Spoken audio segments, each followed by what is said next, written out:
Hello, universe. Welcome to the most spectacular wrestling podcast you will find on the internet. You are listening to Tag Me In, bro. I'm Joe Tantillo, and as always, I'm sitting next to my terrific co-host, Taryn O'Connor. Say hi to the people, Taryn. Hi to the people, Taryn. If you're new to the show, the format is simple. Each week we discuss all the magnificent moments, turbulent times, and stunning surprises that professional wrestling has to offer. So turn your radio up and your opinions down, because we've got some hot tags coming up NXT, which means next. Give me a hell yeah! I said give me a hell yeah! Surprise, universe, it's me, it's JJT coming at you with today's episode of Tag Me In Bro. Seated next to me is my wonderful, lovely, beautiful, hot mess of a co-host, my real-life bro from the same mo, Joe Tantillo. Joe, say hi to the people. Sup, nerds? Well, that was very rude. These people are taking good time out of their day to listen to our podcast, and you insult them! Yeah, pretty much. But I love them. I insult them because I care so much. We're coming at you today with our prediction episode of the podcast for NXT Takeover Chicago 2, as well as Money in the Bank coming up at you this weekend. But, folks, you don't want to miss out on 1 minute of Tag Me In Bro content, so go on Twitter right now and follow us at Tag Me In Bro. Now, I hope everyone is excited for the show because it is about to go down in a big way. Today, tomorrow, and every day, we are talking wrestling. First things first, we're going to go through our only segment on today's episode, being the main event for, like I said, NXT Takeover Chicago 2, as well as Money in the Bank. So let's jump right into it. Woo!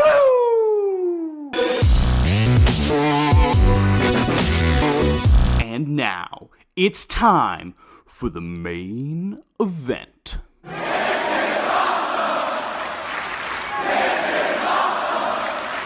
Up first on our prediction series, we are going to be talking NXT TakeOver Chicago 2. Like I said, right next to me is my brother, my only brother, my one and only brother, Joe Tantillo. The one and only King Joey. That was awful. Please never do it again. But it was a great segue into our first match, being the King versus the Prince. Ricochet versus the Velveteen Dream. Joe, who do you got? This is a tough one. I have thought about it long and hard, far and wide, short and stout, and I have decided thusly that the winner of this match will be Ricochet. And my reasoning for that is because rarely in someone's singles NXT TakeOver debut do they lose. Now, while the Dream doesn't lose that often either, I think that he can lose here and it would hurt him less. I don't think it would hurt him at all. I think if Ricochet comes out and loses here right away, it would put a little bit of a hindrance in his step towards that NXT main event. So Ricochet's winning. Before I get into my official pick, I just want to say that almost all, except for one of these matches on this card, are really, really difficult to pick for me. A lot of them seem like they could go either way, and I'm going to differ from you on this one. I'm going to go ahead and say Dream's going to pick up the win.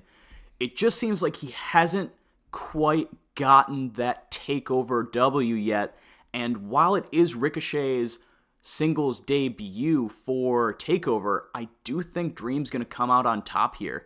But regardless of who wins, this match and the build-up to it, it just seems like everything that Dream touches just turns to purple. That was terrible. That was absolutely awful, but we're going to... keeping it in. We're keeping it in. We're doing it live. But yeah, everything the Velveteen Dream has touched so far has been absolutely incredible, and I don't think that this match is going to be any different. Nah, it's going to be a barn burner. All right, moving forward, we are going to go ahead to the NXT Tag Team title match, being the Undisputed Era, represented by Kyle O'Reilly and Roderick Strong, versus 1 and 2, represented by Oney Lorcan and Danny Burch. This, while it is going to be a great match, I'm sure, is definitely the one I'm least excited for. And that's because I kind of think this one's a lock. I kind of think Undisputed Era is destined to retain. They've got that big match coming up against Mustache Mountain and Pete Dunne because NXT refuses to call them British Strong Style for some reason. But they've got that big match coming up at the end of this month, and I think they're still going to be champions when it comes time for that. So my official pick is Undisputed Era to retain here. Joe, who do you got? Yeah, Undisputed Era is winning. If there were a lock over the course of the entire weekend, it's this match. Good to know we're on the same page. All right, moving forward swiftly, we're going to go to the NXT Women's Title match. That being against Nikki Cross and Shayna Baszler. Shayna Baszler! This match, I am secretly really excited for. I don't know why, but I feel I've got this strong gut feeling that this could be a real show stealer. I've loved the work that Shayna Baszler has been putting in. Obviously, Nikki Cross, an incredible performer on NXT consistently. And this is one of those ones that I'm really, really conflicted on, but I think that Shayna is going to pick up the W here. It seems like they want to give her at least a good amount of length on her title reign, and I don't think they're going to cut it short here. Nikki Cross could potentially go up to main after this, seeing as how the rest of Sanity is, but I don't know what's going to pan out after. All I know is that I think that Shayna's going to win. Joe, who do you got? Oh, I'm going with the Queen of Spades on this one. Shayna, or Miss Baszler, if you're nasty. She has been on a absolute tear since she came into this division. I do not think Nikki Cross is going to stop her, but I do think that this could be a dark horse for match of the night, which is saying something, because these two women can both go, and the psychology between them works really, really well. So I'm excited. You're always doing that really thing, and it's starting to freak me out. You might need to put something else in where that usually goes. But all right, moving down the card, we are going to go to the NXT World Title match. Aleister Black versus Lars Sullivan. Joe, who do you got? The answer to this problem of who is going to win this match can be answered, or solved rather, by asking yourself one simple question. Or two simple questions, really. Who wants to walk with Elias? No, not that question, although that is an important question. Is any man ever truly good? Or, and, read as, is any man ever truly evil? The answer is no. Which means Aleister Black is going to win this match. And the true reason being that he only really just won the title. He hasn't defended it at a takeover yet. Most of these NXT champs get at least one successful takeover defense. I don't think it's going on Lars now. I think Lars is exactly where they want him to be. But I don't think he is championship material right now, considering you have the likes of Adam Cole and Tommaso Ciampa and Johnny Gargano and EC3 and Ricochet and Velveteen Dream, who I think are all more likely to get that title probably before Lars. But Lars is pretty dominant right now, so I wouldn't be surprised. I would be surprised if they put it on him, but it wouldn't be the biggest shock ever. Yeah, as much as I love Lars, I think it would be a mistake to put the title on him at this point. He's still, while he is very, very entertaining and doing a great job, he is still just kind of the big man, strong guy character, which I think if they put the title on him now, it would really limit where he could go. And while it is going to be kind of disappointing to see him pinned, it's going to be an exclamation point for Aleister's title reign coming up. So Aleister Black is my official pick to retain his NXT championship. And now, the match that we are probably all most excited for, the Chicago Street Fight, Tommaso Ciampa versus Johnny Gargano. Joe, I need you. Mamma mia! Tommaso Ciampa's going to win. And the reason I say that is because this feud is not even close to over. I'm telling you right now, I'm calling it long-term fantasy booking / truth prediction, seeing the future. Tommaso's going to win, and Johnny will eventually win, or Tommaso's going to win. He'll end up becoming #1 contender. He'll win the NXT championship, and Johnny will be the one to eventually take it off of him. But have no doubt that these two will continue their feud until they have both been champion. And I think Tommaso will be champion before Johnny, because that just works better in the story. Though it is Triple H, so he might have Johnny win first, and then Tommaso take it off of him, and then have Tommaso be the dominant heel champ after Johnny's been banished from NXT permanently. But because they already did that, I don't think it's going to happen. Anyways, yada yada yada, Tommaso Ciampa is winning this match. Yeah, I kind of got to believe the same thing that Ciampa's going to win, just because I think it would be a less interesting dynamic going forward if Gargano is 3-0 against Ciampa. Because then how do you really get back? Because even if Tommaso uses the excuse, well, the one match was unsanctioned, you didn't really beat me, you're still 2-0 then, or 0-2 rather. So I think Ciampa's going to pick up a win here, and then the storyline will progress from there, because I, as well, do not think that this feud is anywhere close to over. It is money, and they are going to keep it going. And that's going to wrap up the predictions for NXT Takeover Chicago 2. Now it is time to hear from the fans. For NXT Takeover Chicago 2, the fans picked The Undisputed Era, Ricochet, Nikki Cross, Aleister Black, and Tommaso Ciampa. So now we're going to go ahead and hand it over to our broadcast colleagues in New York, Tommy and Taryn, to hear about their predictions for TakeOver. And then we'll be right back with our picks for Money in the Bank. Nobody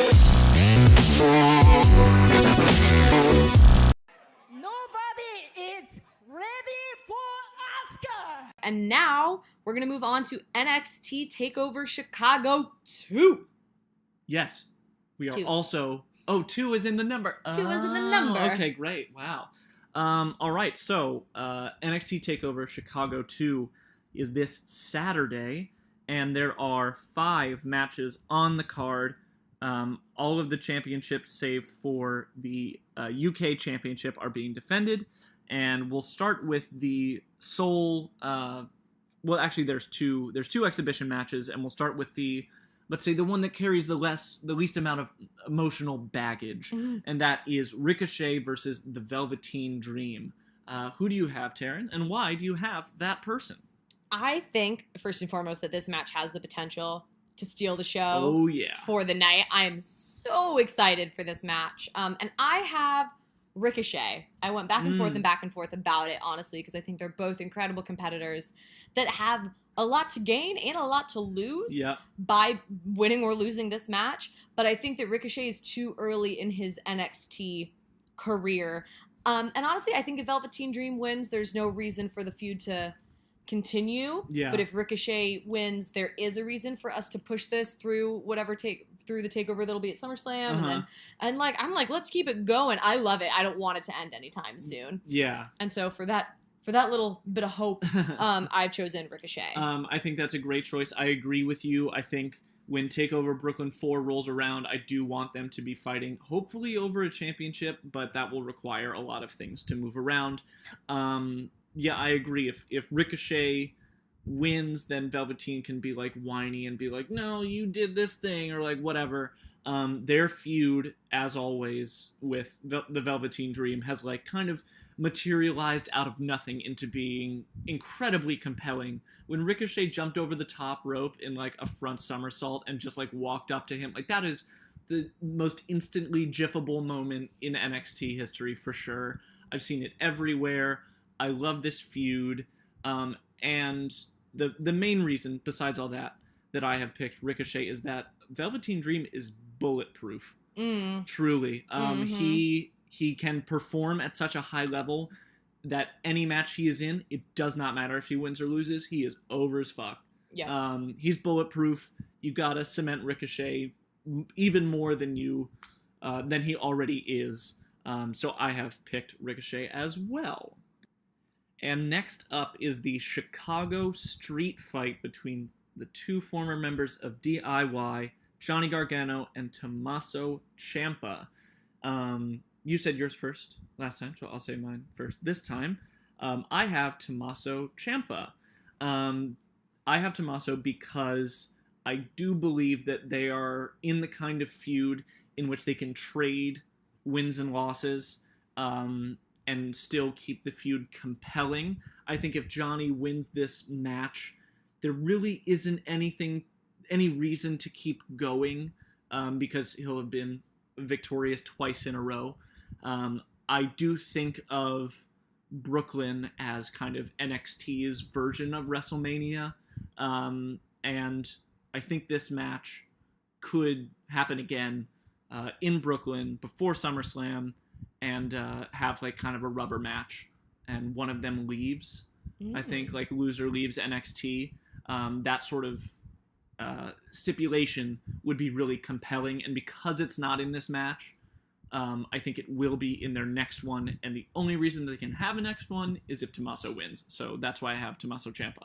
I also have Tommaso Ciampa for almost identical reasons. I literally, when I was going over it in my head, was also like, but God, wouldn't it just feel so right if it was like a loser leaves NXT match in a while? I believe in trilogies. I Absolutely. think that this feud is very deserving of that moment. I agree. Of that winner-take-all satisfaction. Mm-hmm. And I think that you're totally right that it doesn't work unless Ciampa wins this one. I also think that they've done a really good job of plotting it out so that you can tell that Ciampa's in Gargano's head. Yeah, That it's not, he's not level-headed anymore. Candice LeRae's like walked out on the whole situation. Mm-hmm. He's been in like an ambulance twice. He's put his wife in danger. He's put himself in danger.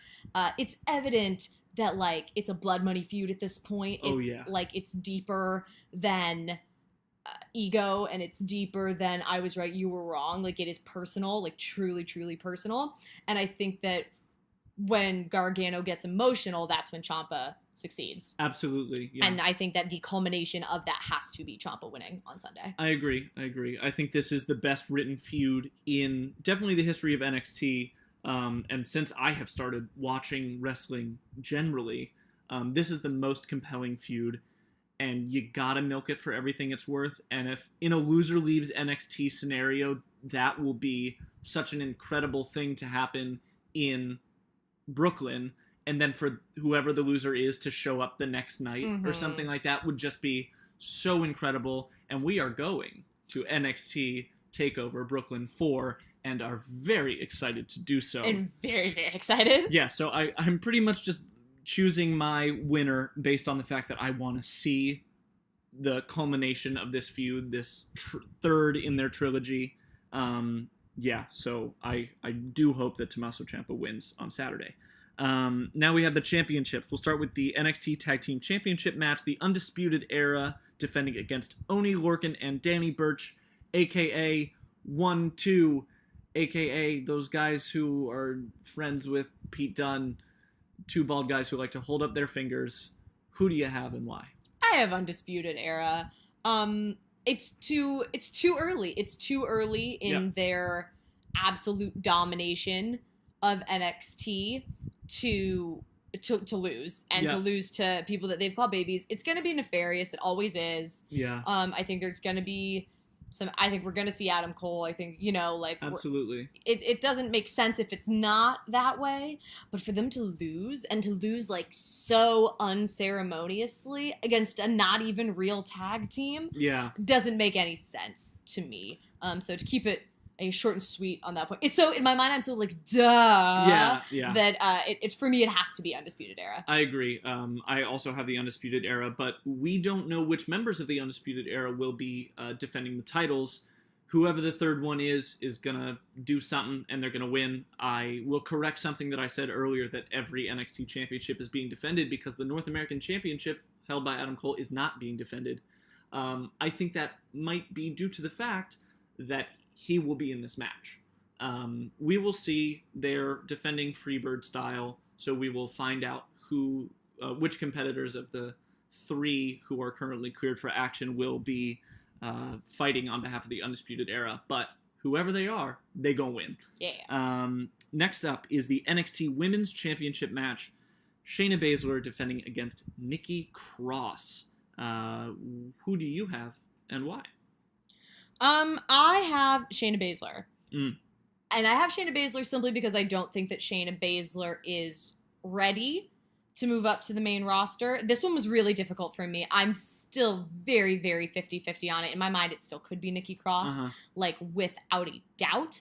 I'm hoping it is Nikki Cross, but we'll find out about that later. For my thing is, if they're really going to debut Sanity without her, it has to be for a damn good reason. Yeah. And that reason could totally be that she's about to become the women's champion. But Shayna Baszler, it felt like, got the title super quickly. So Nikki Cross to come out of nowhere kind of again. Yeah. And on like her first try, just kind of like pop and win it. Like it feels like it starts to diminish the championship. just a little bit, because we're just getting, even though these wrestlers are wonderful, and these performers are incredible, it just starts to feel like we're popping the title around to whomever, and then where are the other people going? I agree. It doesn't really feel special or important, and it shouldn't be that every takeover there's a new women's champion. I agree. So for those reasons, I'm choosing Shayna Baszler. I have Nikki Cross, and I have her because I think she needs to have a reason that she stayed behind. Not that Sanity has or will ever show up on SmackDown, but I think she needs a reason to stay there in the same way Bayley did. Bayley needed a reason to stay back, and she became women's champion. Just because the title switches hands, does not mean that former champions move up, though we have seen that happen every single time, at least for the last maybe 4 or 5 champions for both the men's and women's main championships on NXT. I don't think Shayna Baszler is ready to move up, but I do think to have her chase the title again as like a super dickish, like truly almost masochistic heel, like hating women, just like wanting to kill them, makes her really compelling as a character. I don't think she's ready to move up quite yet. So for that reason, I have Nikki Cross, who needs a reason to stay in NXT. Or, oh my gosh, I just thought of the fact that if she loses, she could go up to the main roster, and that's why they haven't debuted Sanity yet, because they were waiting for Nikki Cross? Maybe? Hey, we can be dream. Cool. That would be very cool. Dream. But I still have Nikki Cross because I don't think that they are going to bring her up. And finally, we have the NXT Championship match. We have Aleister Black, the champion, defending against Lars Sullivan. For me, this is the easiest choice. It's Aleister Black for me. I said the same thing. I was like, to be honest, it's a little, I hate to say it, it's like a little boring. To me, it's like actually probably the most boring match on the card. Yeah, I agree. I think it's I mean, Lars Sullivan has been booked really well, but you can't look at him and not immediately think of Braun Strowman. I don't really know where he fits in the general WWE roster. They've done really well in the last 3 weeks of like making him a badass, but at the same time, like, it's not, Aleister Black is not ready to move up. He is a great champion, and I think you need championships to be held a little bit longer in NXT. He's still got stuff to do down there before he moves up to hopefully like a monster push. And yeah, it's Aleister Black. I agree. I think it's pretty obvious. Yeah, and like not to call it over, like Lars Sullivan wasn't good enough to win the North American Championship. Yeah. He's not good enough to win the NXT Championship. Yeah. NXT, something that I so respect about it is they've always demanded complexity of their champions. There's never been an NXT champion where you've been like, it's just one note. Yeah. Like, it's one note, and here's the note, and that's it. And even if it were like a Braun Strowman, we've seen a weirdly soft edge to Braun Strowman at times. We've seen a silly edge. Like, what was WrestleMania? He paired with a child. Like, you know, like there's layers. It's like an onion. Ogres have layers. Ogres have layers. And we haven't seen that with Lars Sullivan. We have not. So what about him is worthy? Not compelling. Not yet. Very well could be. Needs some more time to develop more of a character. I think he's fine in the ring. He's very imposing. But it's not his time. Aleister Black defends the NXT Championship and lives on to fight another day. And that, ladies and gentlemen, is our set of predictions for NXT Takeover Chicago numero dos. Are you hugging kidding me? I don't give a hug. Bayley does not get bumped from a talk show. We are back, Universe. It is John and Joe coming at you with our predictions for Money in the Bank. Cha-ching! Don't do that. I don't like it. All right, so first off on the kickoff show, it is the Bludgeon Brothers versus the Good Brothers. I like that. I'm stealing that from GameSpot because that's where we're looking at the card, but I like it a lot. They've been calling them the Good Brothers a lot more. They're not I don't think they're officially the club anymore. I think they are the Good Brothers now. Yeah, I like it. That's much better than the club or Anderson and Gallows. Boo, just their names. But this is on the kickoff show for the SmackDown Live Tag Team Championships, and I think it's going to be the Bludgeon Brothers. And it's as simple as that. I think they're just going to win. It's going to be a match. They're going to pin the Good Brothers. And they're going to retain their belts. And that's going to be it. Yeah, it's going to be the Bludgeon Brothers. I would love for it to be Gallows and Anderson here because, if you listen to this podcast, you know how much I love them and their work in New Japan. And I wish that they were treated with more respect on WWE, but they're not. And it's going to be the Bludgeon Brothers and their toy hammers. Yeah, I think the club will have their day on SmackDown at some point. I think they will. Yeah, it's not going to be here. But I do think there is a chance of Sanity showing up, which would add an interesting dynamic to this match, but we'll see. Next up, Daniel Bryan versus Big Cass. Joe, who do you got and why? I have Daniel Bryan. I don't know. A lot of people think that it's going to be Big Cass, but I'm not going to lie to you. I just don't think that WWE sees Cass in that light quite yet. I think they want to see him as a main event guy, and they're giving him all the opportunity to succeed, but I don't think that he is going to beat Daniel Bryan here. I think Daniel Bryan is destined to be moving towards the main event picture. A loss against Big Cass here I don't think does him any good. And I don't really think Big Cass is hurt that much if he loses to Bryan again because it's already happened once, so it's not like he's losing badly to a completely new person. So I'm going with Daniel Bryan. Very good points made there, but I do think it's going to be a pretty classic case of 50-50 booking. I think Cass is going to win here.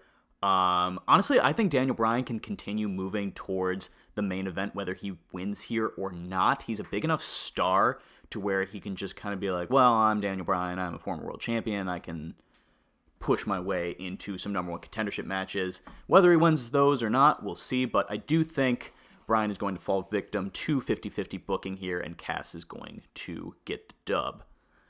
Next up, Nia Jax versus Ronda Rousey for the Raw Women's Championship. This is a match filled with much anticipation and just as much controversy. So, Joe, who do you have and why? So we were over on the 2MB podcast this week, giving our predictions over there, and I gave a pretty lengthy explanation for why I believe it's going to be Nia, which is my official pick. The short version of it is, as much as Ronda is a golden goose right now, and people love her, and the company clearly loves her, and it looks like she's getting that rocket strap all the way to the top, Nia is just as much of a golden goose as I used that expression in the beginning. I don't like it that much anymore. Anyway, they love Nia just as much. She has been given preferential treatment and pushed hard since she was in NXT. I do not think that her reign at the top is going to be this short. And plus, Ronda, has basically looked like she can beat her nonstop in the build, which really makes me think that Nia is going to win. I think it does a lot more for Ronda's character if she loses this match, so I am coming from a place of hoping as well. But I do think that based on everything I've seen in WWE over the last several years, and especially the last several weeks, I think that Nia is going to win this match. As much as I would like to see this, I do think that Nia is going to fall victim to the Rousey machine, we'll call it. I think that WWE is really pushing hard for Ronda Rousey to be in the main event scene for the women right now. But my official pick regarding this match, if it goes on after the women's Money in the Bank match, I am predicting that Rousey will win and immediately get cashed in on by the winner of that match, who we will discuss coming up here later on. But, I mean, obviously, if the match goes on before Money in the Bank, which I don't think it will, I think that Ronda will still win. But if it goes on after, I do think she will be cashed in on. So, next up, another women's match. Carmella versus Asuka for the SmackDown Women's Championship.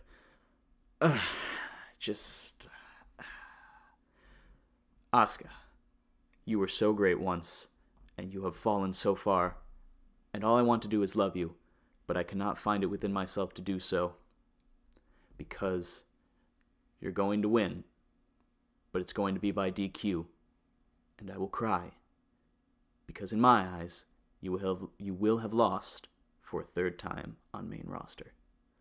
Oh, how the mighty fall! The mighty are on NXT. That's not what I meant, you know it. All right, Joe, who do you got?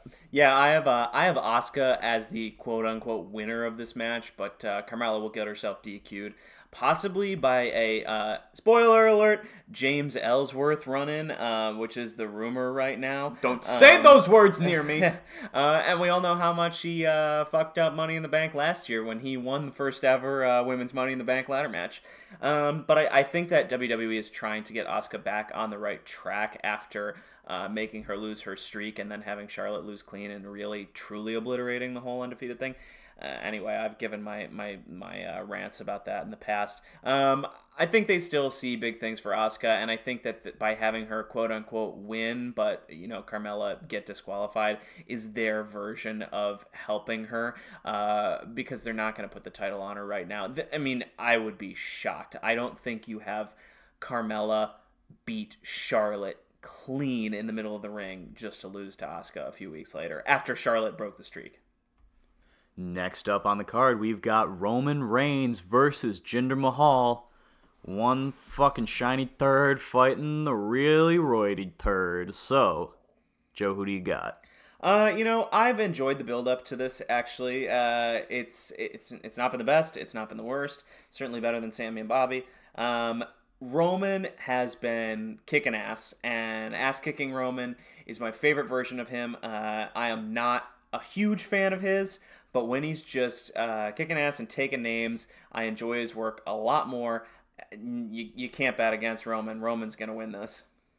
Yeah, I know I made fun of this match just literally 30 seconds ago, but I am not the biggest hater this match has ever seen. It's fine. The build was pretty good. I'm actually secretly a pretty big Jinder fan, but we don't need to talk about that right now. Jinder is your guilty pleasure, secret. Every time he comes on, I kind of really love Jinder. Jinder's kind of good, and I'm always like, stop, stop. But anyone who listens to predictions knows that it would take more willpower than I have to bet against Roman Reigns because he just wins. That's his gimmick. He wins, except when it's Brock, and then he bleeds because that's his other gimmick, is being a big bloody Samoan. Win until you bleed. Put it on a t-shirt, WWE shop, but put win until on the front and then just put you bleed on the back because your designs are terrible. Beat theme shirt, buy it, buy 5, buy 20, buy 30, mail them to me at gmail.com. We should get some Tag Me In Bro shirts. Yeah! Yeah.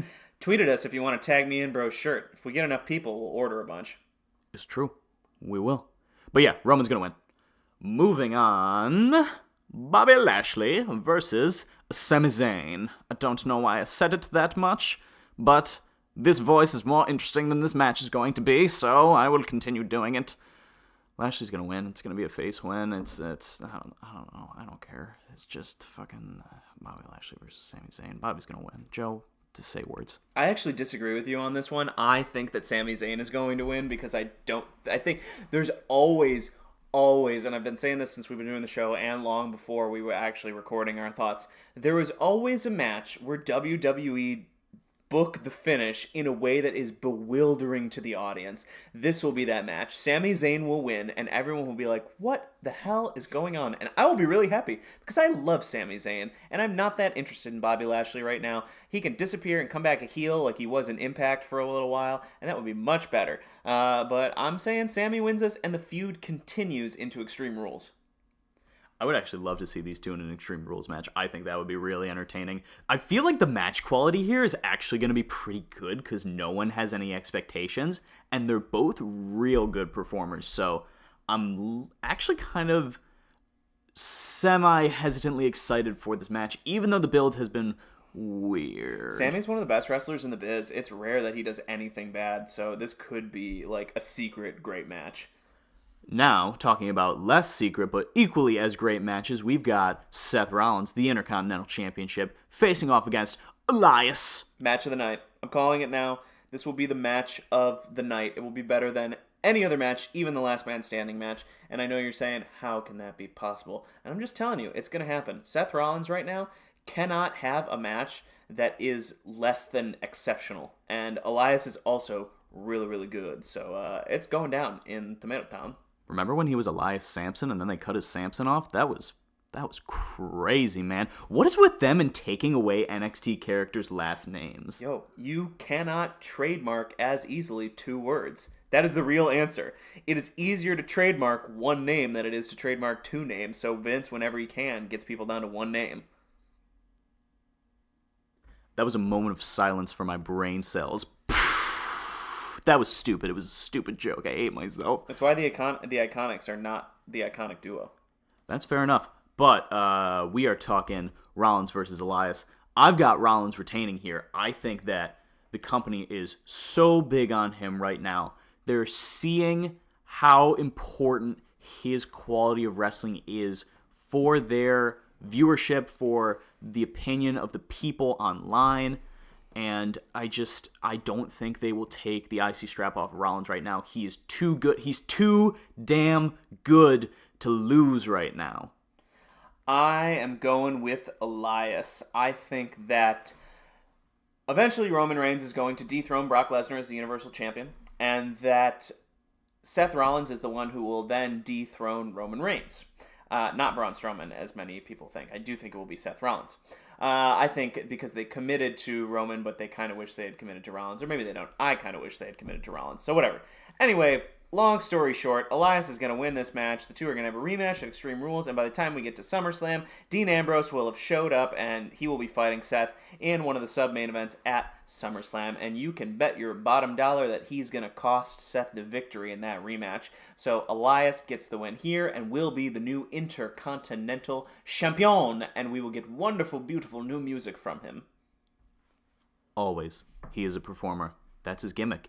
And god damn it if it's not the best thing they've ever done. Who would have thought that the Drifter gimmick would go so far? I mean, from NXT until now, it's taken off, and I love it! It sucked in NXT. I'm so glad it's better. It was really bad. And remember how great it was when he was literally just drifting around Raw for like 4 weeks, and no one knew what was happening, and then Kurt Angle was like, do you want to wrestle here? Do you even go here? Moving on from this expert level commentary, we have AJ Styles versus Shinsuke Nakamura in a Ty Dillinger match. That's right, you heard it, the 10 match. It's a last man standing match. Joe, who do you got and why? It's gonna be another double count out kick in the nuts to the fans. Just kidding. I really hope it's not that. It's gonna be a stretch if they're gonna do it again. Like, they have to reach for it. If they do it again, if they really do it again, I will not watch. I'm telling you, and this is not like a protest thing. This is just me firmly believing they will not do it. If they do the double kick in the nuts TKO again, I will not watch WWE programming for the next 3 months. I will not watch it. It will be a punishment to myself for being so confident in the fact that they will not do it. That being said, and you'll have to enforce that. I don't want to do the show alone. That being said, I think that Shinsuke is going to win here. I pick Shinsuke to win every single one of his matches, and I've been wrong every single time. This time, he's winning. He's winning, and he's going to win the rematch, and by the time they roll around to SummerSlam, he will be the undisputed WWE Heavyweight Champion of the World, Nakamura. WWE. If you're listening, if you have on a piece of paper, on pen and paper, pencil and paper, whatever you got, laptop, iPhone, iOS, fucking whatever, if you have that Shinsuke Nakamura is not winning this match coming up on Sunday, the last man standing match for the WWE Championship against AJ Styles, then change it! Change it now! Shinsuke needs to win this match. He can't not win another title match. I mean, I don't know any other way to say it. He can't lose, or his character's dead. His character is over. There's nothing more you can do if after all of this he just loses. Because what's the point? What's the point then? We've been doing this. Preach. We've been doing this since the Royal Rumble. Literally 6 months. Literally 6 months. So if you're not going to put the title on him, then what was the point? If they don't put the title on him, he should just freaking retire. Like, honestly, it's just like, seriously, he has to win it. He has to, right? Like, they're not that stupid. They can't be that stupid. It's impossible to be that stupid and have a job. It's not even about like who they want as the champion at this point. Shinsuke is just too valuable a commodity, like, to just fuck over again. Right? It's just So yeah, that's my pick. Shinsuke's he won't only win this match, he needs to win this match. All right, well, that was exhausting. We got 2 more to go. So let's move on to the Women's Money in the Bank ladder match. Brace yourselves, because we got a lot of names coming at you. We got Lana, Natalya, Alexa Bliss, Charlotte, Ember Moon, Becky Lynch, Naomi, and Sasha Banks. Joe, this is a tough one. Multi-people matches are often difficult to pick, so... And this is worth extra points. This is worth several points. I believe 2 points, because it is a multi-person match. So, who do you got and why? James Ellsworth. No. Change it. Change it. No, I'm just kidding. Fandango. No, that's still not right. No, the person who I have winning this match. Santina Marella. Yeah, let me go through each one real quickly and tell you why they're not going to win. Alexa Bliss doesn't need the briefcase. She's a multi-time champion, and rarely do multi-time champions win the briefcase because they can just be put into a match at any time, and it is completely convincing that they can win. Charlotte is not going to get it either for the same reason. Sasha Banks is not going to get it also for the same reason, and because I think there is a distinct possibility, and this is a big prediction coming here, that Bayley is going to officially 100% turn heel by costing Sasha Banks this match in a similar way to Bray tipping over the ladder when Roman was about to win a few years ago. So Sasha's not winning it. Naomi is not going to win it because, once again, she doesn't really need it. I actually think Naomi has a higher chance of winning it than a lot of other people, but I don't think it's her time right now. I think that, she just won the big Battle Royal. That was her big thing for the time being. I don't think that she's going to be champion anytime soon. Now let's talk about the people who I think have a legitimate chance of winning it. Lana, Ember Moon, and Becky Lynch. And you might be saying, Lana? No way, Jose. But let's wait and think for a minute here. How popular is the Rusev Day and the Lana Day gimmick thing? How many t-shirts have they sold? If you don't think for a second that Vince McMahon wouldn't put the briefcase into the hands of a beautiful blonde woman who is not that good at wrestling, you have not been watching the same product that I have for the entirety of my life. So there is a chance that Lana could win it. I don't think it's going to be her. And that's just me trusting my gut, because I really think that it's going to be one of the other 2 women. Now, Becky Lynch, it could fully be her. And in fact, she's the person that I hope wins it the most. She is my favorite WWE female superstar. It makes a lot of sense, but I'll tell you why it's not going to happen. Becky Lynch and Carmella have a history. Last year, Becky was the one who was about to win the Women's Money in the Bank both times before having the match be cost by Carmella. She then feuded with Carmella a little bit afterwards, and she also feuded with James Ellsworth and kicked him out of the company. Now, to come full circle and complete the Carmella storyline would be to have Becky Lynch dethrone her in a standard match. Not to cash in, but just to beat her one-on-one, especially if they're bringing back James Ellsworth, because she could beat up Ellsworth again, and then get to Carmella and beat her. I think there's a great series in there. That being said, with all the eliminations done, my pick to win is Ember Moon, and a lot of people might say, that's too soon for Ember Moon. Well, it was too soon for Carmella last year, but it's the tool. Money in the Bank as a tool is perfect for people who have all the potential in the world, need to rise to the occasion. We saw Carmella grow as a superstar over the course of the year while she had that briefcase. She wrestled more matches, she got more promo time. Ember Moon needs to get better on the mic, and she needs to be seen as a threat. That instantly makes her a threat, and she has championship potential. She was NXT Women's Champion. She is terrific. So I think Ember Moon is going to win the Women's Money in the Bank ladder match. That is beautifully explained from my colleague right there. And bonus prediction time while we're on the subject of women's Money in the Bank ladder matches. I bet that at least once someone on commentary will call this the second ever women's Money in the Bank ladder match, even though in fact it is the third. Oh yeah, they definitely will. Oh, for sure they are trying to forget that whole thing happened. Oh, I didn't say why Natalya is not going to win it, and it's because she sucks. I'm picking Natalya, so that was kind of uncalled for.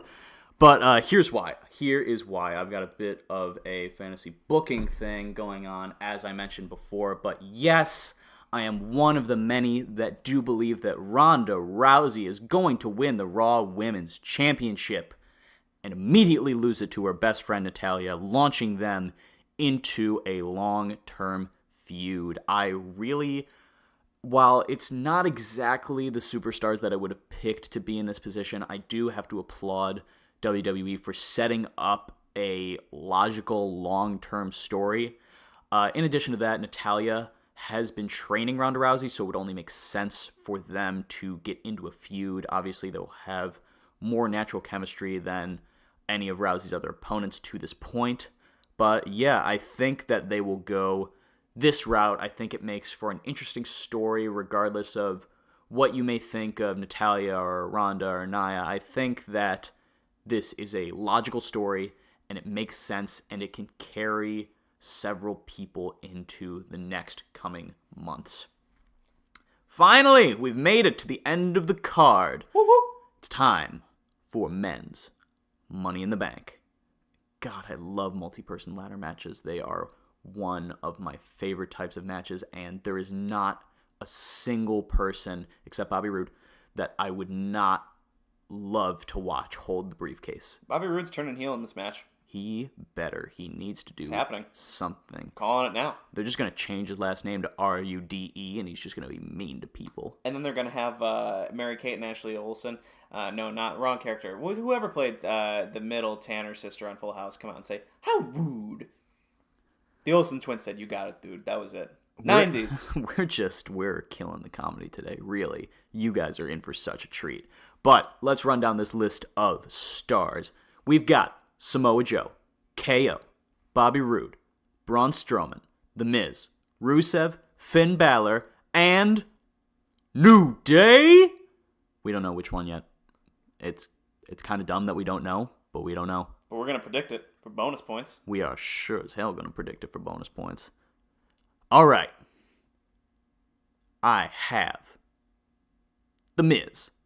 I think that The Miz would be an expert level Mr. Money in the Bank for his current position in the company and his character.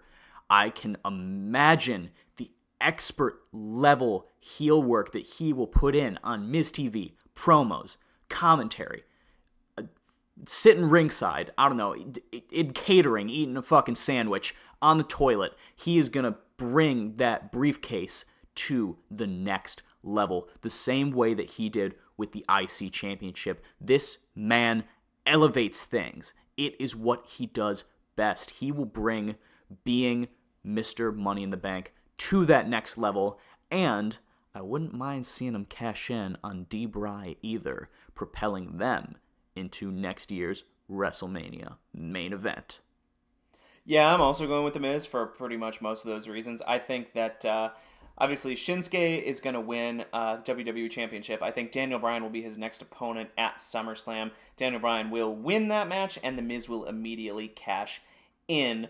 And I think that that's the way that that's going to go. And there's a whole long fantasy booking thing. If you're interested in hearing me talk about it, actually, you can go listen to the 2MB podcast where I talked about it at length yesterday. But because this podcast is running long and I want to talk about some different things, I'm not going to go into detail. The Miz is going to win. Now, here is one bold prediction for you. First of all, I think the member of the New Day that is going to be in the match is going to be Kofi. Everybody thinks it's going to be Big E. I think that it's going to be Kofi because he is the ladder match god, and I think he would be very entertaining. Although, if it would be Big E, that wouldn't make me mad. If it's Xavier, that wouldn't make me mad either. I truly don't care. I love the New Day. My other bold prediction is that Sanity is going to debut during this ladder match and cost the New Day and begin a feud with them. Everybody thinks they're going to show up on the pre-show and get involved with the tag match. Nah, I think they're going straight into a feud with the New Day. I think they're going to show up as heels, and I think it's going to be super, super cool. Now, a quick reason why some of these other guys aren't going to win it. Samoa Joe, don't need it. Bobby Roode, not ready. Braun Strowman, don't need it. Finn Balor, don't need it because he got that automatic rematch.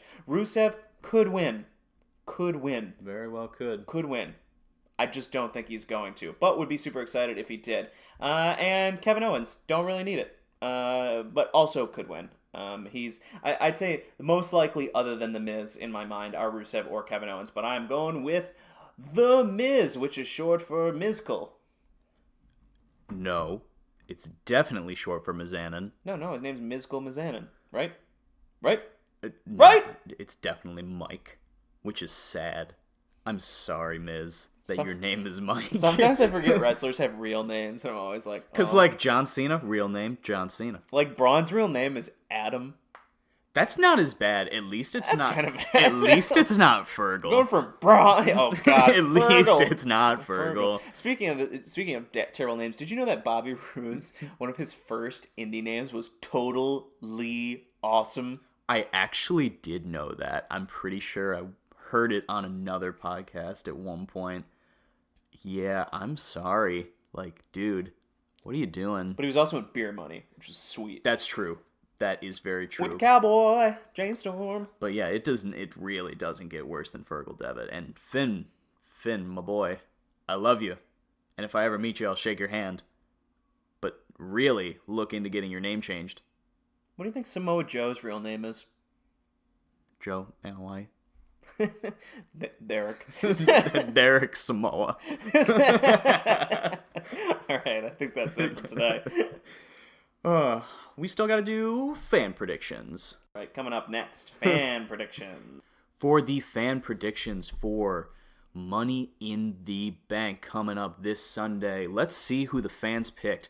They've got Harper and Rowan, the Bludgeon Brothers. They've got Bobby Lashley. They've got Daniel Bryan, Roman Reigns, Seth freaking Rollins, Becky Lynch, The Miz, Asuka. I don't know why I'm doing this voice, guys, but I'm going to keep going. Ronda Rousey. And AJ Styles. Woo! The fans currently hold the Tag Me In Bro World Heavyweight Championship. The tag team belts are held by yours truly, Los Ingobernables de Tantillo, myself and John. This time we've changed up the rules so that any of the four of us hosts, before it was just Taryn and myself, but any of the four of us can now win the World Heavyweight Championship away from the fans. It is just our individual scores against your individual scores, not our team scores. And but we do have to beat the fans in points. As you know, champion's advantage, a tie goes to the champion, so we actually have to have more points than you. And the same thing goes for the tag championship matches. So good luck to Taryn and Tommy trying to come after our titles. We're not going to relinquish them that easily, and fans, look out. John, take us home. All right, we are going to send it back to the big NYC one more time to hear what our co-hosts have picked. See you soon. It's Rusev Day. It's Rusev Day. Okay. So we are team Little Less Big going up against Los Ingobernables de Tantillo for the Tag Me In Bro Championships. You guys will also all have a chance to vote, so check out our Twitter at Tag Me In Bro. Over the next couple days, we're going to have a bunch of polls up. You guys are going to get to vote, and you guys have a stake in it. So you guys can win the Tag Me In Bro Heavyweight Championships, which currently the fans already hold because y'all are smarter than we are, but we're going to try our best. Okay, so starting with the Money in the Bank kickoff show. That is the SmackDown Tag Team Championship. That is the champions, the Bludgeon Brothers, being challenged by the Club, Gallows and Anderson. Who do you have, Taryn, and why do you think that they will win the match? I have the Bludgeon Brothers for this match as much as I want the Club to win. I think they've invested too much in the Bludgeon Brothers at this point to not keep the belts on them, at least for like a little while. My hope is that they'll lose it to the Club at SummerSlam. Cool. Because I do not believe that they will be losing the titles on Sunday. Who Yes. do you have? I also have the Bludgeon Brothers for almost the same reason. I think, as we talked about on our SmackDown wrap-up episode, I don't think that they have enough depth to last as characters without the titles. And that, I mean, they went right from their debut to the main event scene of tag teams. So, yeah, there's no way they're dropping this Sunday. I've got the Bludgeons. Next up, so this is now the main card, starting at a special start time of 7 p.m. on the WWE Network, is the first of 3 exhibition matches. And that's going to be Daniel Bryan versus Big Cass. Who do you have and why? The curtain puller match. Well, maybe. We don't know what maybe. order. I know. To be fair, we're making up our own order. Yes. I hope it's the curtain pillar because I hope it's out of the way real fucking fast because I think it's going to be Big Cass, which really, really does upset me. But for any of you who watched SmackDown Live last week, as you all know that we did, Daniel Bryan left looking very strong, and they've been giving Cass these really terrible mic bits. And I don't even know at this point whose fault it is, but I'm blaming everybody. Like, they are truly horrible. They're not fit for television. But I think that in that circumstance, I don't think they're dumb. I think they're aware of that. And I think this being the first time that they'll have, like, the culmination of this feud and this, like, verbal trash talk that's been happening on Big Cass's part to Daniel Bryan's, like, excellent in-ring skills, I think we're going to see Cass come out on top. And I know you're as sad about this as I am. I don't think it'll be the last we see of this feud. No, I don't think so either. 50-50 booking is alive and well in WWE, and Daniel Bryan won the last match, despite the fact that he got beat up at the end.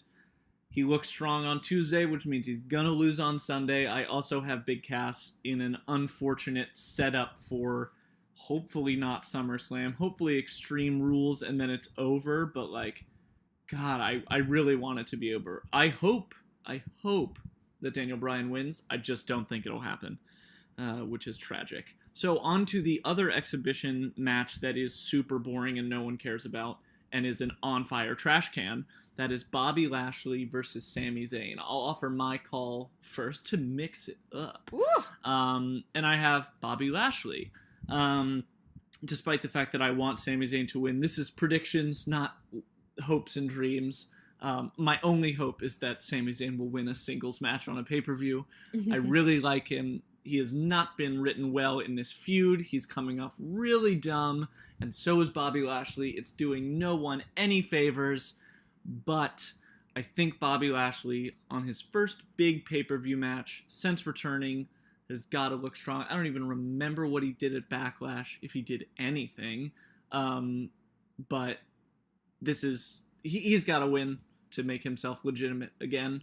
And yeah, I've got Bobby Lashley. Who you got? I think that is an excellent call. I've got Sami Zayn because some people just like to watch the world burn. Yeah. I guess in that world, for me, this was my hopes and dreams. Like, I don't know. I always think back to Bobby Lashley's weird as fuck interview where he was like, I had these three sisters, and he deserves to lose the match just for doing that segment. So that's my personal perspective on it. But I think that you will probably be right. Because I do think that, I mean, you never know. WWE loves to bury new talent just like any other corporation. Yeah, that's true. But I think that they probably view Sammy as a solid heel currently, even though I wouldn't necessarily say that. So I think they will think he does not need the win, and so I think you will be correct, but my call was Sami Zayn because I was So you wrong. think I'm right, but I think you're right, but I made the other call before we started talking, and this is always my biggest fear, that I'll be convinced that I'm wrong halfway through the segment. But yeah, I think that you're right, but my call's still Sami Zayn because you can switch it if you want. Nah, I'm gonna keep it. All right, wow. We got to mix it up at some point. All right, I love it.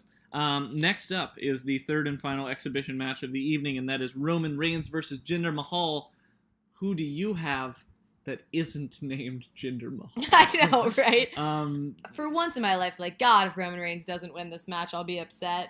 Which is the only time in my life I've ever said that, and probably the only time in my life I will ever feel that way. But well, no, if he eventually dethrones Brock Lesnar at SummerSlam, I will be rooting for Roman for the first time ever. I mean, like, that'll be fine, but it won't be as important Yes. as him beating Jinder Mahal. I agree. Just to prove that, like, we're not in the upside down. Yeah, if rumors are to be believed that Roman is going on to SummerSlam to finally dethrone, in his 11th defense of the title, Brock Lesnar, he's got to look strong. He's got to be winning at pay-per-views. It's Roman Night Reigns on Sunday, for sure. And we both got him. Now on to the championships that are being defended at Money in the Bank, other than the ladder matches, of course. First up is the Intercontinental Championship. Champion Seth Rollins defending against Elias. Who do you have and why? I have Seth Rollins. I have Seth Rollins defending his IC championship because, to be honest, I think they need to sell tickets going into SummerSlam. And I think that Seth Rollins sells a lot more tickets than Elias does. I know he's very over right now, and I love Elias. I would love to see him win the championship. But I understand how, from their perspective, there's no real reason he can't do that at SummerSlam. Yeah. It would arguably mean more and be a more meaningful like championship moment and title reign if it began at SummerSlam. And I don't think Elias sells that many tickets. Like, I don't think Elias sells tickets the way that Seth Rollins sells tickets. And for SummerSlam, I think that is a priority for the company. I agree. I think when you have only one male singles championship on your TV show, it's got to be one of the most over people. And Elias is very over. He's not drawing. Seth Rollins draws. And so sort of for the same reasons, but more that, like, if the Universal Champion were on this pay-per-view, I'd say there's a chance that Elias will win. I just don't think so when Michael Cole is telling us how hot Seth Rollins is. Hopefully, just in terms of his momentum. But hey, he is pretty hot, so. This is true. Yeah. Seth Rollins is looking real good. Looking real jacked, baby. Yeah. That CrossFit's working out. So yeah, definitely Seth Rollins for me as well. Next up is the SmackDown Women's Championship. Champion Carmella defending against Asuka. I will say that I have Carmella, and the reason that I have her is that I believe that she is a little too early in her championship reign to drop it. How she will win against Asuka, I am not 100% sure. Probably through some underhand means of some kind. But I do think they've invested in Carmella. They had her hold the briefcase for so long. And I think it would be an unwelcome coincidence for her to lose it at the second Money in the Bank for the women's. I think it's going to be Carmella. I also think it's going to be Carmella. In what I've realized is a night of me having to choose people that I really, really don't want to win. Because I don't like the idea that Carmella in her first two title defenses is going to beat Charlotte and Asuka when Charlotte versus Asuka was so about the growth of the women's division and like the worthiness of your competitor. Yeah. And now they're going to lose to someone whose whole gimmick is that like they're not good, they just play by a different set of rules. And not even in the Ric Flair kind of like dirtiest player in the game way where you're still potent or effective with your in-ring technique. You're just willing to take a cheap shot where you can. Like, that's a little more Shinsuke Nakamura, where it's like, I could hit you, but I'm going to choose to do this. Carmella's is a little like, I can't hit you, so I'm going to do this.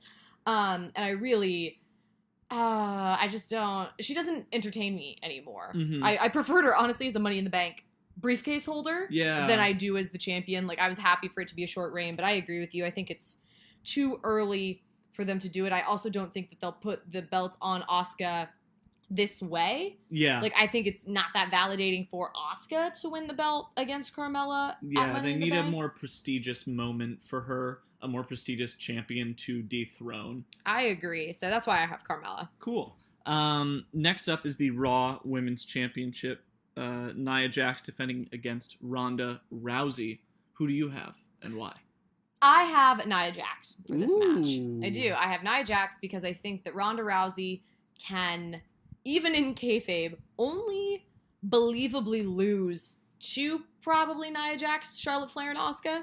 I really think they're the only three that could take her on as legitimate competition. Yeah. I think Nia's had the belt for, again, like, we're getting a lot of defenses against really important people very quickly into title reigns. Yeah.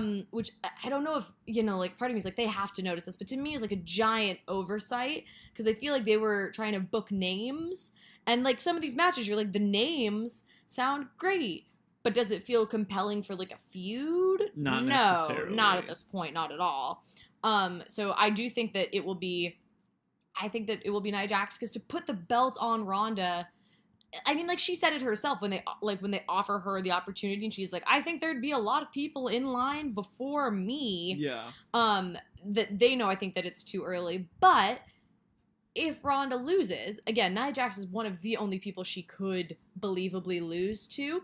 It opens up the door, I think, for Ronda to start having real legitimate feuds with anyone, because she's been beaten. So she's not this like white whale or this unicorn that's come in, she's going to kick everybody's ass. So, like, what's even the point in trying? Because she'll dominate wherever she goes. Like, if she loses, all of a sudden, anyone else who is already legitimate. Take a Sasha Banks, take a Bayley. They have a little more credibility in that feud, which I think makes her a more versatile character.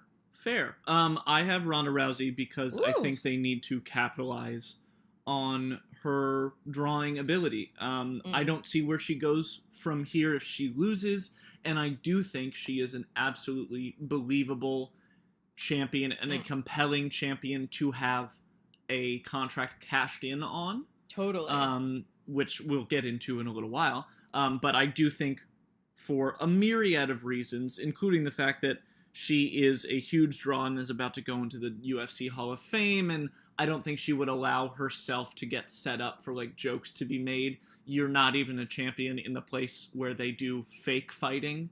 So I think for that reason it will be Ronda Rousey.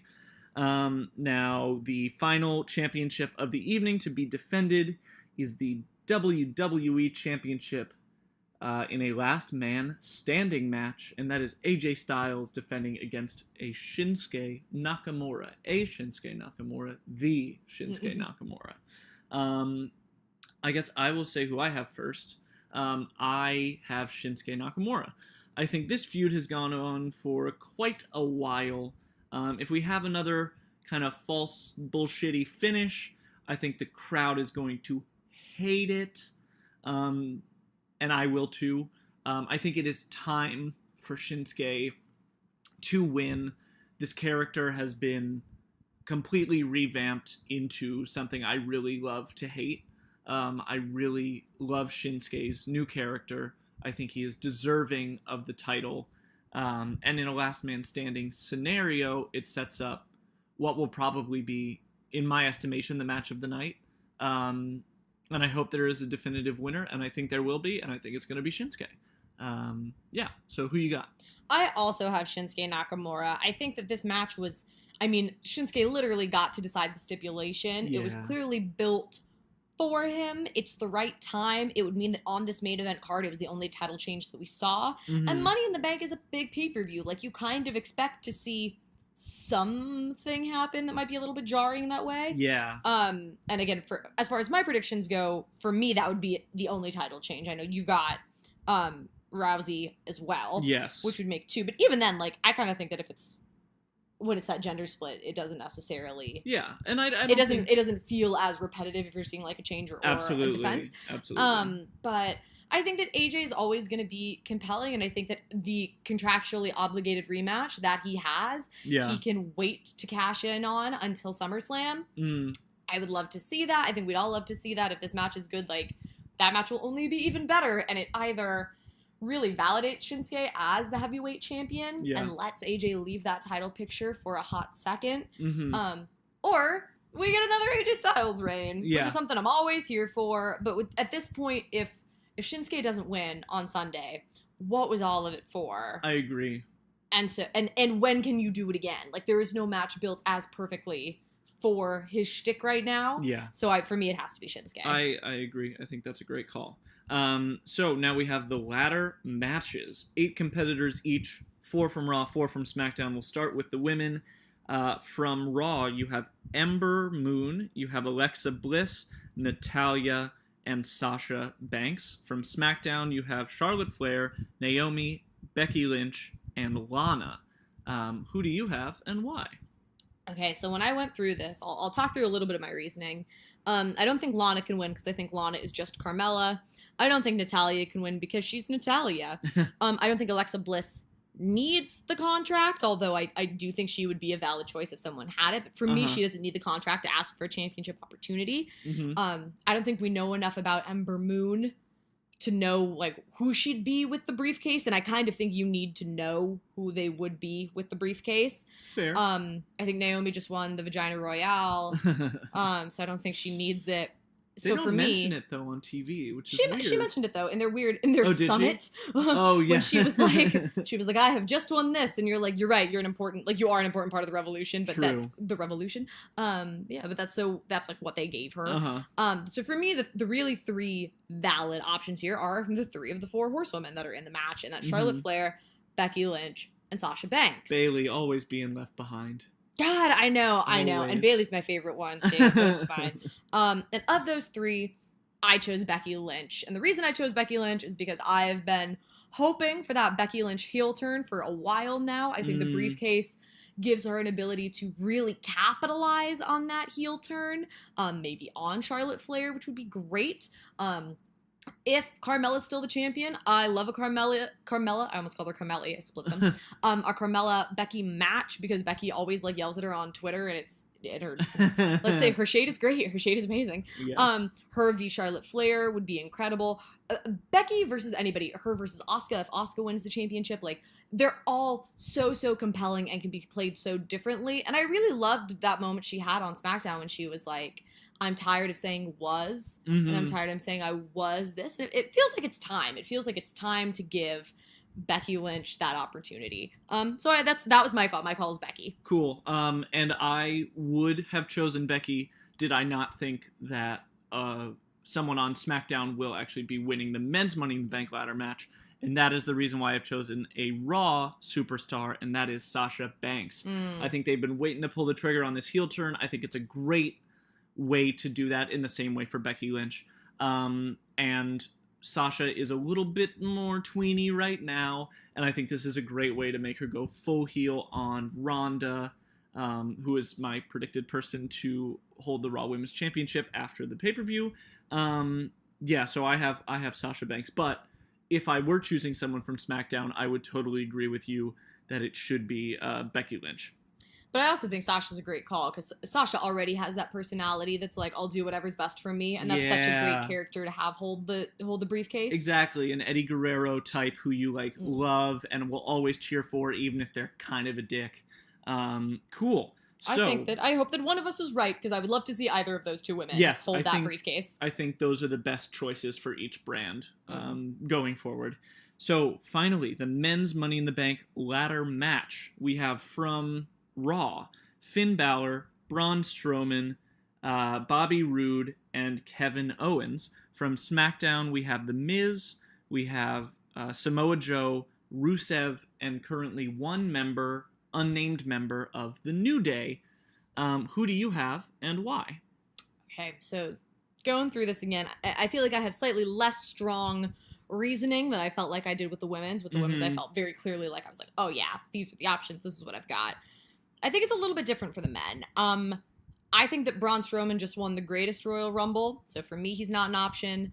The Miz has already won and successfully cashed in the Money in the Bank contract. Yeah. And I'm just as happy to see him in the match. At this point, they don't even have to put him in it. I'm just thrilled they did. I won't lie, as I go through the rest of them, for me, it's really a question of whose character it makes the most sense with. I was very between Finn Balor and Kevin Owens, because Finn Balor is very, very, very over, and it's a really low-key way to let his fans be happy without actually having to give him a championship. Agreed. But at the end of the day, I am going with Kevin Owens. Kevin Owens. I think Kevin Owens has been in this year-long, at this point, turmoil about the fact that people just keep trying to screw him over. Whether it's the commissioners, whether it's the matches, whether it's Sammy. He has put himself in a position where he must be the keeper of his own destiny. Absolutely. And, his whole thing is that he's the prize fighter. Because his character has always been centered around the fact that he just wants a title, of course the thing that he wants more than anything is a completely unregulated championship opportunity at a time of his choosing as an opportunist. Yeah. So for those reasons, and it felt weird to me that Owens hasn't had a belt on him recently. Yeah, it's been a really long time. I don't like Owens as a champion, but I will say he's a champion a lot, so it does feel odd when he's not in it. But I think it's that prize fighter thing. It makes sense that if his only goal is to chase the title, then when he doesn't have it, it does feel odd. It feels out of character. Definitely. So for those reasons, I've gone with Kevin Owens as my pick for the men's Money in the Bank. Money in the Bank? Yes. Money in the Bank. That is what it's called. Championship. Nice. Championship? Briefcase? Nope. What is it? What's the match called? So it's a briefcase. The Money in the Bank ladder match. And inside the briefcase, there's a contract, there's and you pancakes. can use it. Yeah, pancakes. There's pancakes. I saw SmackDown. I chose Kevin Owens. Yes, good job. Who did you choose? I am choosing an out of left field person, someone who is not currently announced for the match. I am picking a returning Dean Ambrose Ooh. to win. Last we saw him, he was on Monday Night Raw. However, I do think that this unannounced New Day member could very well just be a way to, like, kind of keep the slot sort of open if Dean can return. I want Dean to return. I never really liked Dean Ambrose until he was gone. Didn't know what I had until he was gone. Oh, isn't it always the case? Right? And I hope that he returns. Like, obviously, he won it 2 years ago, cashed it in on the same night. He's not going to do that in this case if he wins it, which I think he will. He's going to hold it for a while, and I think he's got to come back as a heel because Roman's not turning heel anytime soon, and Seth Rollins is probably the most over male on the Raw roster right now. I've got Dean Ambrose returning in the slot that the New Day will not actually end up taking. Of course, we will know if I am right super early, because if he does not show up in the match, he's not going to win. But we shall see how it goes. And that is the entire card for this Sunday's Money in the Bank pay-per-view. Whew! Yeah. We'll see. All right, guys, those are our Money in the Bank predictions from us. Team Less Little Less Big. Yep. Vote on the polls. You guys get your own predictions as the fans. We didn't have that many differences, but the differences I think we had will be crucial. Yes. So, wish us luck. We're wishing you guys luck. You know that we'll be watching. We know that you'll be watching. We're just excited to see it all as you. Check out our Twitter. We tend to do live posting. It's normally Joe. We'll definitely be doing a live scorecard. So if you want to see how you're doing, how your predictions have fared against Los Ingobernables de Tantillo or Team Little Less Big, check us out on Twitter at TagMeAndBro and subscribe to our podcasts. We do wrap-ups of Raw and SmackDown every single week. And for that, I've been Taryn. I've been Tommy. And we've been Tag Me and Bro. So thank you guys so much. Enjoy Money in the Bank.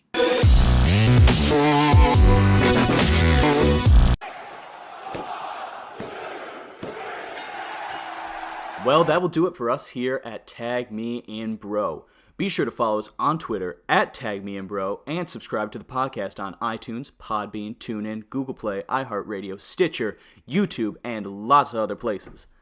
As always, we are eager to hear your thoughts, comments, questions, answers, so please let us know what you liked, what you hated, and what you could give a fuck about. For my co-host, Joe Tantillo, I have been John Tantillo. Thanks for listening to Tag Me and Bro, and we will see you next week for Raw. Goodbye, universe. Goodbye, universe.